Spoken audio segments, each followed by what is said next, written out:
Jackson Chourio to lead things off for the Brewers as we take a look at their batting order presented by Ring. This Milwaukee team led the National League in OPS from May 19th onward despite being 17th in home runs over that span, and they will face Matthew Boyd pitching on 3 days rest, making his 5th career playoff start. The left-hander will work against the righty batting Chourio, who shows bunt and jumps out of the way. You know what's going to be interesting in this matchup is Boyd is a guy that tries to get the hitters to go off the plate, and this is a team that does not chase, so he's going to have to be aggressive and throw enough strikes against this Milwaukee 9. Greg Counsell told us that Boyd was immediately ready to go. He said as soon as he came off the mound in game 1 of the wild card, he said he'll be ready for game 1 of this series. He is pitching on 3 days rest, but only threw 58 pitches in that game, so he should be ready physically to go.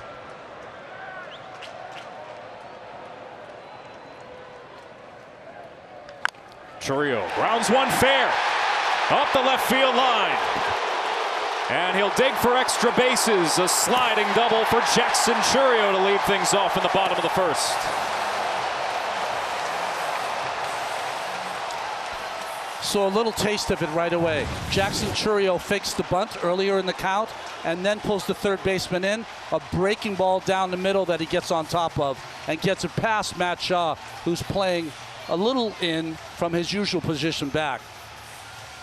Right down the line. Had a good series in the wild card last year against the Mets. Gonna bring up Bryce Turang. Lefty hitting second baseman. And Turang smacks one to right. That's down for a base hit and is off the wall. Chourio will score, and the Brewers immediately answer. Tie game.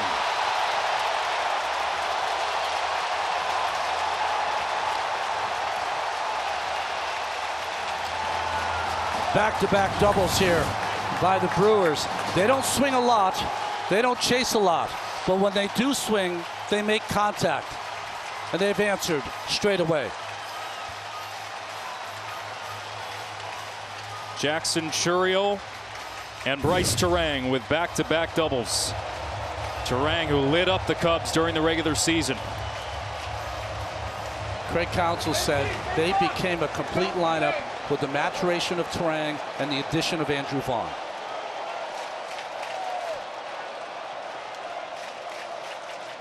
William Contreras tags one towards the gap. That is down for a base hit past the diving Eden Happ. Turang will score. 3 straight doubles for the Brewers to begin. And they have the lead.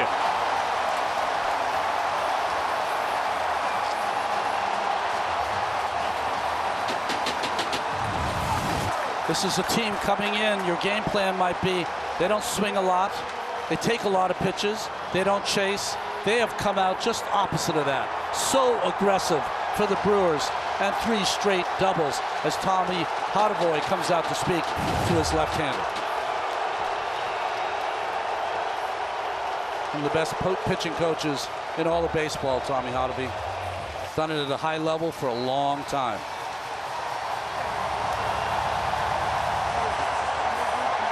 This Milwaukee team found ways to score runs in every which way during the regular season.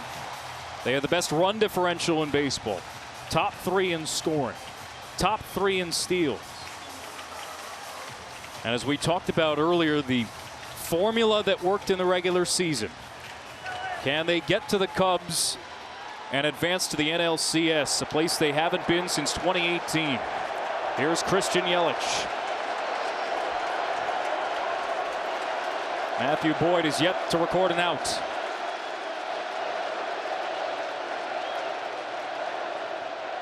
And Yelich behind 0-1. Finished a homer shy of 30 during the regular season, Yelich.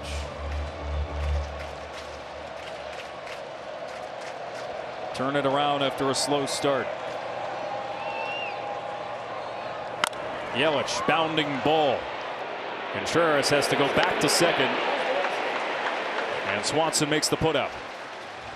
Good pitching there by Boyd, who was able to keep Yelich on that left side of the diamond to not advance the runner, Contreras. I mean, 3 extra base hits right off the bat. The Padres had 7 extra base hits in all 3 wild card games.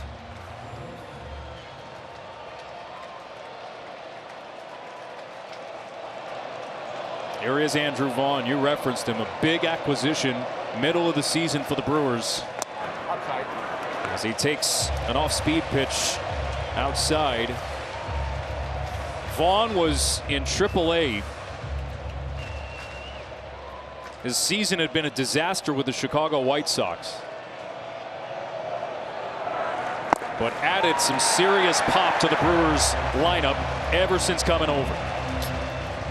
I mean, their record in games he started since he's come over is unbelievable. Vaughn found a home here in Milwaukee.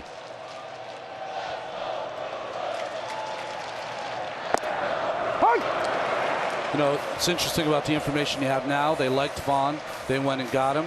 They restructured his swing. He came back, and he's one of the biggest parts of this lineup from July 7th on.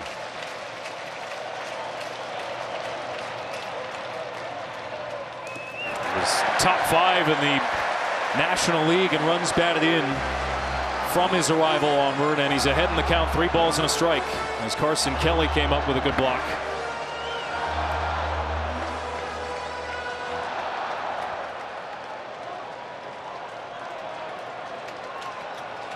Contreras at second.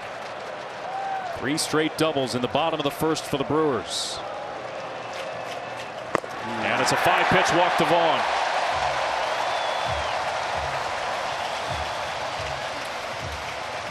We asked Craig Counsell before the game today, how is his bullpen? He said they're not compromised, but they're lessened, which told me that he really would like to see some outs and innings here from Matthew Boyd. Well, in some ways, they're feeling the after effects from the wild card. It only ended about 36 hours ago. Michael Siroka getting up for the Cubs. They're certainly looking forward to the off day tomorrow. Sal Frelick now. And he's tied up on a fastball in on his hands. In a lot of ways, it makes this game one all the more critical for Milwaukee to win. They got to have it. They have a pitching matchup advantage with their starter, a guy who doesn't lose at home. Broken bat for Frelick on a ball to second. Horner boots it. Everybody's safe. Here comes Contreras, and he scores.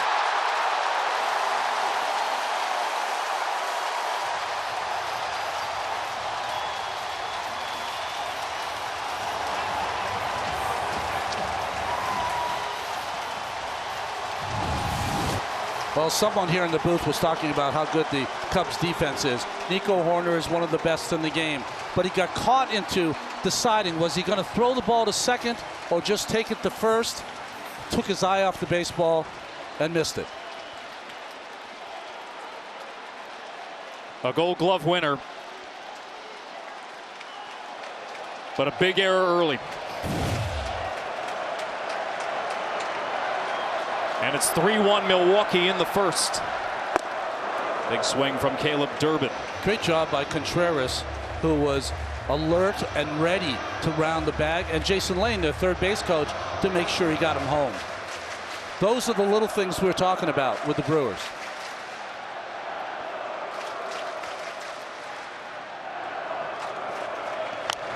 Oh, 2 now to Durbin. There's always a question for a team ever since this format came to be about whether the bye week is a good thing or a bad thing. And the Brewers went hard in their practice this week to work on fundamental things. Pat Murphy wanted to make them at least uncomfortable enough to be ready to play the Cubs here in game 1. Chop foul. Lauren, you have more? Yeah, he told me the exact same thing. Monday, they took the day off. Tuesday, he said slightly uncomfortable workout. Wednesday and Thursday is when they hit it very hard, very uncomfortable. He said the guys were pushed. They wanted to simulate live action. And then Friday was the media day, a lighter practice. But Andrew Vaughn told me he felt like they handled it well. Their bodies, their minds needed that rest. They created those live action situations, but also got that rest and recovery at the same time. He said they're ready to go today, and you can tell through the first inning. No doubt. Durbin strikes out for the second out of the inning. You're right, Lauren. You go down 1-2-3, you're not ready, and that was too big of a time off. You hit 3 doubles in a row, you're raring to go. Pat Murphy, one of the great characters in this game,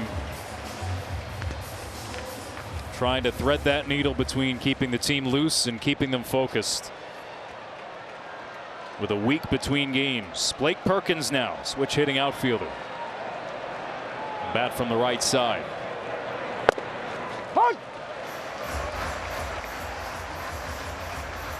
Been a rough season for Perkins. Began the year injured and then found out some of the worst news you could find out. His mom diagnosed with cancer, stage 4. She didn't make it through the season, and it's been an emotional ride, and Perkins has certainly been a favorite in the clubhouse for a while here in Milwaukee, but his teammates carrying big time this year, and he's helped carry them. As Perkins fouls this off. Yeah, he's been so stoic about it. You know, it's a very difficult thing to, do you share? Do you not share? But you know, got through the season. Here he is, starter in center field for game 1. Facing a 1-2 count. And Boyd misses with the fastball. Pat Murphy said he knew Matthew Boyd very well. Asked him how.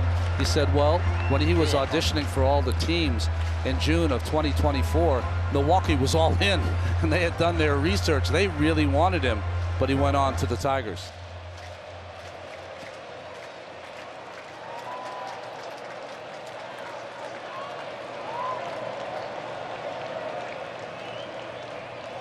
Two-two, fouled off.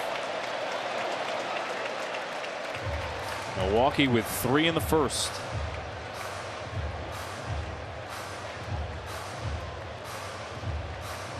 Trying to shake off what's been a lot of frustration in the postseason the last few years. They haven't won a playoff series since 2018. Yeah, that's when they swept the Rockies before losing to the Dodgers.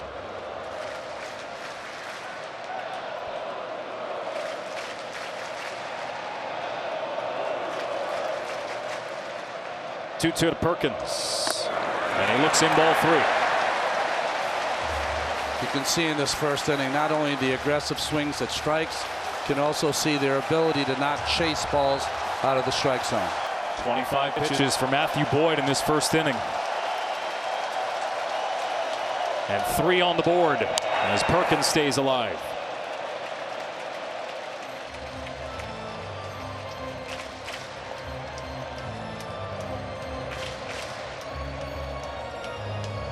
Wonder what questions Craig Counsell is pondering in the early stages of this game.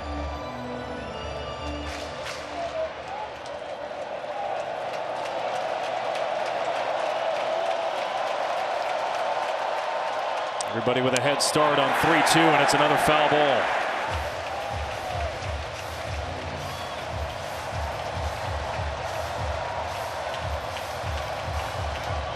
Terrific at bat from Blake Perkins. He's fouled off 3 in a row. On Tuesday in the first inning, Matthew Boyd needed only 12 pitches. Number 28 is fouled back.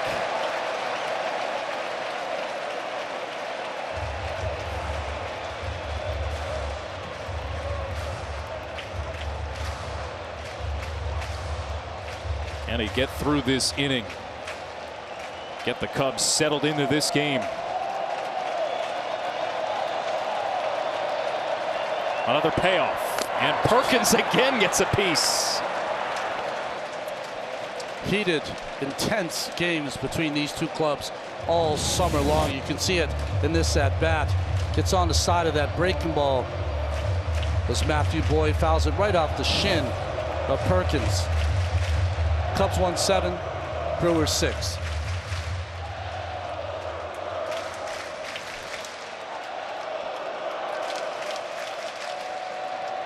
Again, the runners go. And Perkins wins the battle. Vaughn around third. He will score. 4-1 Milwaukee.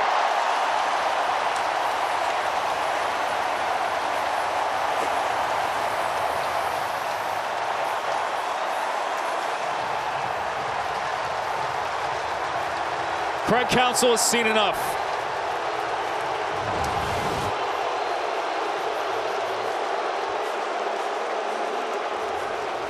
Nice hitting here from Perkins. Gets down on that changeup. A bullet to center field. Look at the reaction. Blake Perkins wins an 11-pitch at bat and chases Matthew Boyd in the first. Milwaukee Brewers put pressure on opposing teams better than virtually any other. Third in runs scored, first in infield hits, and unearned runs as well, putting pressure on opponents' defenses. An error from Nico Horner that has prolonged this inning. And Joey Ortiz will bat, the 9-hole hitter.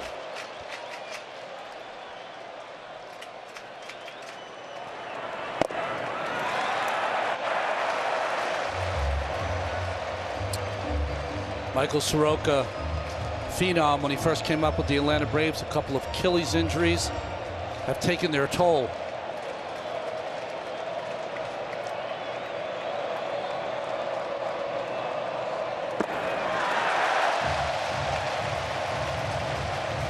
This has been a disastrous first inning for the Cubs, who needed innings from Boyd with a fatigued bullpen. Siroka can give them innings after coming over from Washington at the deadline.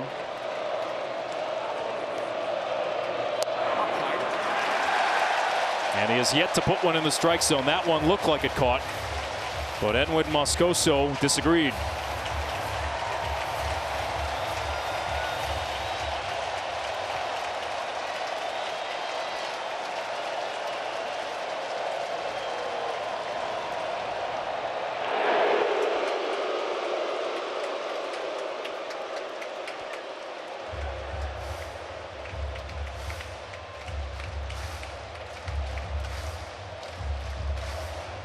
Joey Ortiz looking for his first career postseason hit.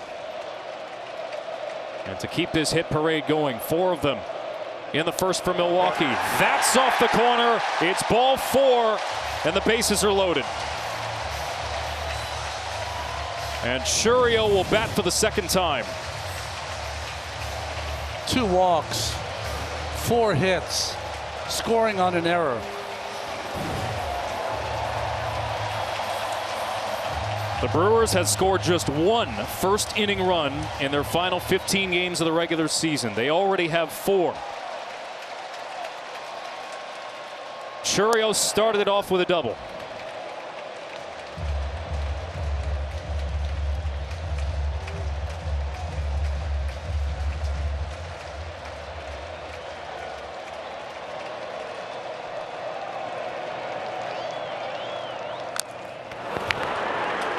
Two.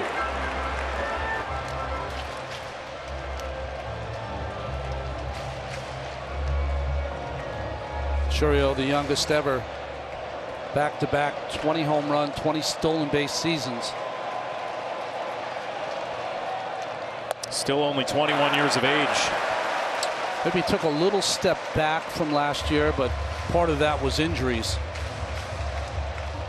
He's going to be one of the big stars of our game. Had a hamstring injury at the end of July. Didn't seem 100% when coming back. But Chourio laces this one into left field. And the hit parade continues. 2 more come home. 6-1 Milwaukee.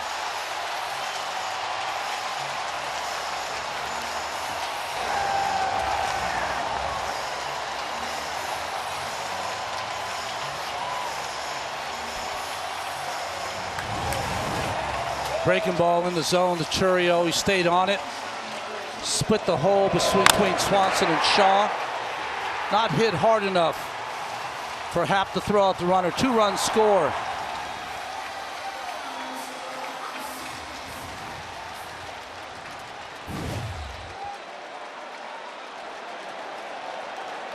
All you can say is wow. The Brewers jumping all over the Cubs in the first inning of Game 1. Wild card series for the Cubs against the Padres. Padres scored 5 runs. Brewers have put 6 on them here in the first.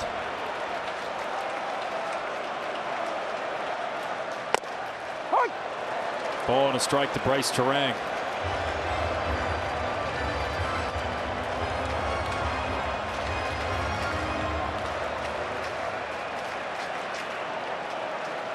Cubs pitching and defense carried them to the wild card round. Not so to start the division series.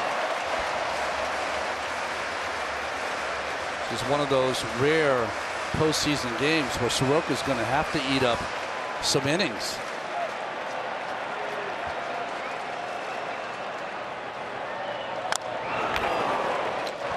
It's an unusual format, right? You have 3 off days in this 5-game series. But still, you want your team prepared for tomorrow if this game ever gets out of hand. And if it does, Siroka's got to eat up some innings. Full off day tomorrow, and then a night game on Monday. And finally, the inning is over. But it's a standing ovation for the Brewers, who have 6 in the first inning and are in command early of Game 1.